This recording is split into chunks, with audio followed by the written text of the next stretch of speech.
curieusement, vous faites appel à l'ambition spirituelle de la République, au fond une religion nouvelle. Alors est-ce qu'on revient à la religion des philosophes du XVIIIe siècle?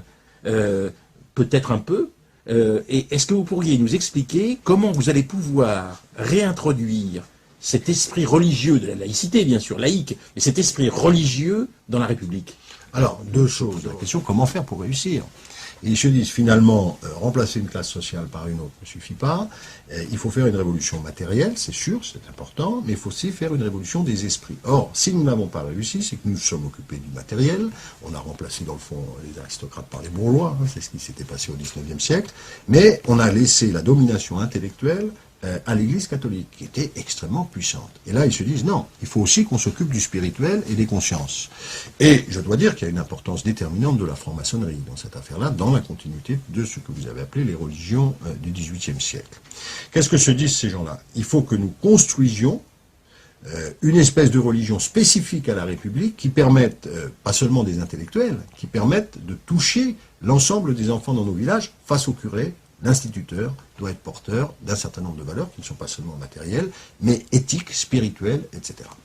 Et ils font quelque chose, alors ils se disent à un moment quand même, bon, la religion catholique c'est une religion d'oppression, c'est une religion d'autorité, il y a une religion de liberté, c'est le protestantisme. C'est d'ailleurs dans les débats de la Révolution française, autour de Madame de Staël, Benjamin Constant. Ils se disent, il faut inventer autre chose. Le catholicisme c'est l'oppression, le protestantisme ça marche pas, et cette autre chose va s'appeler la laïcité.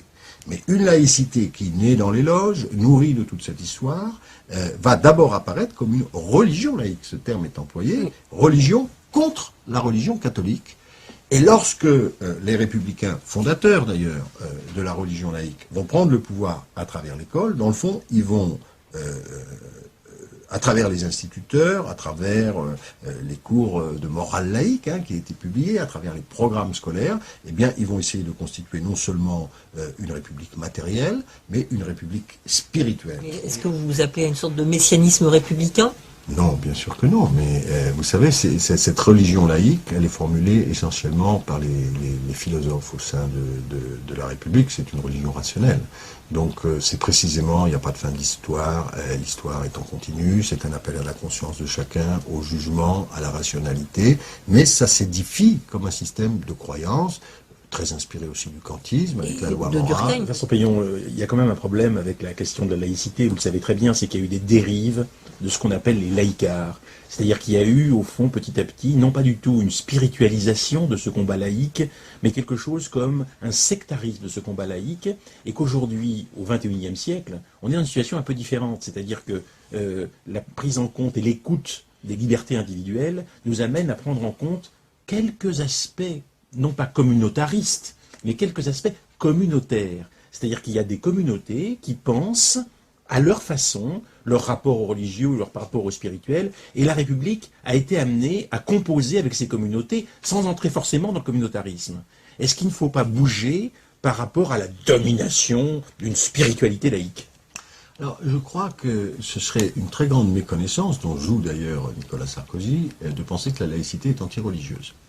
D'abord, je crois qu'il ne faut pas méconnaître la demande il ne faut jamais mépriser nos quartiers, et que quand on parle de laïcité avec des jeunes juifs, des jeunes musulmans, des jeunes catholiques, des jeunes protestants, ou des gens qui ont une interrogation spirituelle, c'est pas parce qu'on est pauvre qu'on n'a pas d'interrogation spirituelle, c'est pas parce qu'on vit en HLM qu'on n'est pas pleinement un homme. On est très surpris de voir à quel point la laïcité française est un ciment et une demande pour notre jeunesse. Et que je pense que c'est plutôt la démission d'un certain nombre de gens par rapport à ces valeurs qui nous coûte.